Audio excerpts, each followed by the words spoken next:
கடை என்ன கடை, பொல்லாத கடை. அவசியம் கொடுச்சுன்னா என் ஆண்டவனுக்கு அதை விட்டே கொடுத்து 4 காசு கூட கற்பூரம் வாங்க முடியாம இருந்த என்ன இன்னைக்கு 4 லட்சத்துக்கு திருப்பணி செய்யற அளவுக்கு வந்துருக்காயா என் தெய்வம். சொல்றேன், 40 லட்சத்துக்கு செய்யற அளவுக்கு கூட என் தெய்வம் என்ன கொண்டுகிட்டு வந்தே தீருமா. ஆனா அதுக்குள்ள உங்களுக்கு சம்பளம் இல்லை. என் தெய்வத்து மேல உங்களுக்கு நம்பிக்கை.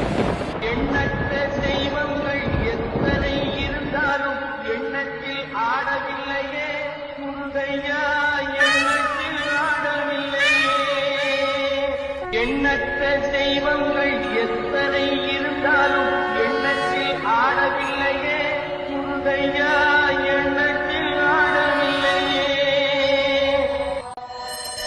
மண்ணுக்குள் மகிழை பெற்ற மாமலை முருகன் போல் மற்றொரு தெய்வம் இல்லையே குமரையா.